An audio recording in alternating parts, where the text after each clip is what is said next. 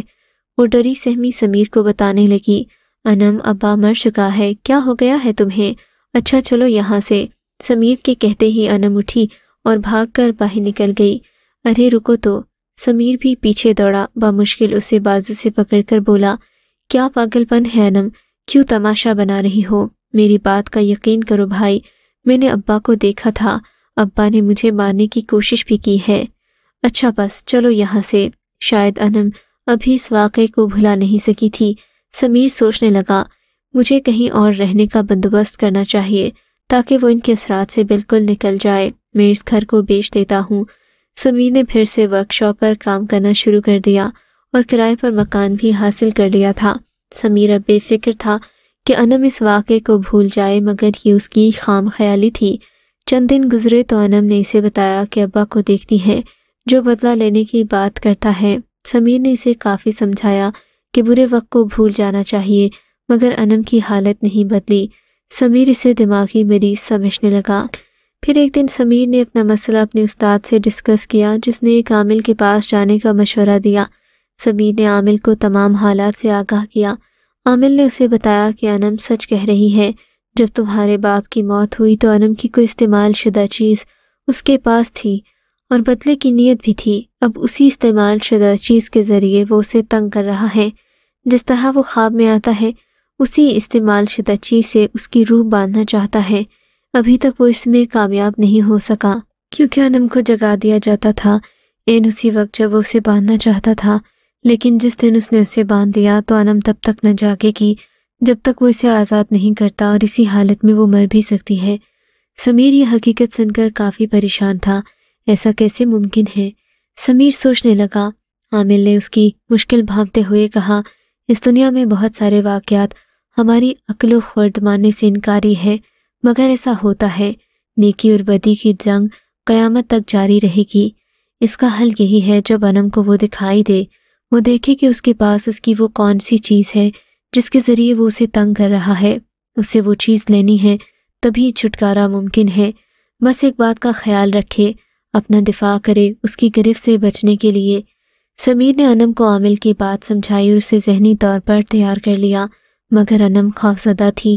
انم اپنے خوف پر قابو نہ پا سکی اور ہر رات اسے ناکامی کا سامنا کرنا پڑتا۔ عامل نے ایک آخری حل بتایا، سمیر کو ایک ڈوری دم کر کے دی کہ جب انم سوئے تو ڈوری اپنے اور انم کے ہاتھ میں باندھ دے، یوں دونوں ایک ہی خواب سے جڑ جائیں گے اور تم وہ چیز اس سے لے لینا جو انم نے اسے جوڑی ہے۔ تو نہیں مانے گی۔ باتی اسے متلاشی نظروں سے کھوجتے ہوئے سمیر کو اذیت دے رہا تھا۔ سمیر اس کی گرفت سے نکلنے کی ہر کوشش ناکام ہوتے دیکھ کر ہمت ہارنے لگا۔ اس نے محتاط انداز میں باتی کو دیکھا جو سمیر کو گردن سے دبوچے کھڑا تھا۔ انم نے خوف سے لڑنے کا ارادہ کر لیا۔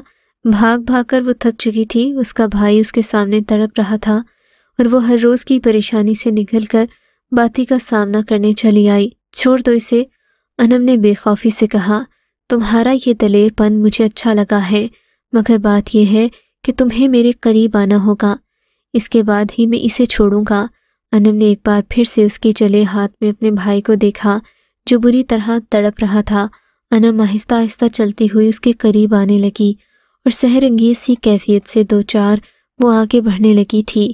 چاندنی میں اس کا کٹا پیٹ، جلا وجود واضح طور پر نظر آ رہا تھا۔ ہیبت ناک چہرے پر نظریں گڑائے وہ قریب آنے لگی۔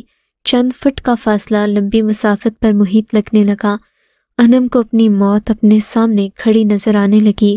قریب قریب اور قریب ہوتی انم کو خوف محسوس ہونے لگا۔ اس کے وجود سے بو آنے لگی۔ پھٹے آبلو سے اس کی کھال کا گلا ہوا گوشت نظر آیا تو اس نے منہ پر رکھے ہاتھ کو ہٹایا اور آنکھیں بند کر لیں، اور پھر دھپ کی آواز آئی تو گھبرا کر آواز کی سمت دیکھا۔ سمیر نیچے گرا، وہ اپنی گردن کو سہلا رہا تھا۔ اس سے پہلے کہ انم اس کو اٹھانے کے لیے آگے بڑھتی، اس نے خود کو اپنے باپ باتی خان کی روح کی گرفت میں پایا تھا۔ وہ گھبرانے لگی۔ انم کو چیختے ہوئے وہ دوسری طرف لے جانے لگا۔ اس کا آہنی وجود انم کے لیے کسی چٹان سے کم نہیں تھا۔ انم اس سب سے گھبرا کر چیختی ہوئی نیچے بیٹھ گئی۔ وہ گھسیٹتے ہوئے اسے کھینچنے لگا۔ اچانک انم کی نظر اس کی جلی انگلیوں پر پڑی تو وہ چونک گئی۔ اس کے دماغ میں ایک دھماکہ سا ہوا، جہاں اس کے دوپٹے کا چھوٹا سا ٹکڑا باتی خان کی انگلی سے چپکا ہوا تھا۔ ابا! سمیر نے کھڑے ہوتے ہوئے اسے پکارا۔ وہ چلتے ہوئے بنا مڑے رکا تھا۔ ایک لفظ کی زنجیر نے جیسے اس کے قدم روک لیے ہوں۔ اس نے پھرتی سے انم نے ہاتھ کی انگلی سے دوپٹے کا ٹکڑا کھرچ ڈالا۔ دوپٹے کا ٹکڑا انگلی کے گوشت سے اکھڑ گیا تو وہ چیخنے لگا اور آہستہ آہستہ دھوئیں کی لپیٹ میں آتا گیا، یہاں تک کہ اس کا پورا وجود دھوئیں میں تبدیل ہو گیا اور پھر وہ دھواں تحلیل ہو گیا۔ انم اور سمیر نے گھبرا کر ایک دوسرے کو دیکھا۔ سمیر نے جلدی سے انم اور اپنے بازو پر دم شدہ ڈوری کو باندھا تو اگلے ہی پل دونوں بہن بھائی اپنے کمرے میں نیند سے جاگ گئے۔ اب ہمیشہ ہمیشہ کے لیے دونوں بہن بھائی اپنے باپ کے انتقام سے دور آ چکے تھے۔ اگر آپ کو یہ کہانی اچھی لگی ہے تو اس ویڈیو کو لائک کیجیے اور اس طرح کی مزید ویڈیوز دیکھنے کے لیے ہمارے چینل کو سبسکرائب کیجیے۔ اور ہاں، اگر آپ کی کسی دوست، رشتہ دار یا بہن کے ساتھ خدا نہ کرے ایسا کوئی واقعہ پیش آیا ہے تو ہمیں کامنٹ سیکشن میں اس کے بارے میں ضرور بتائیے۔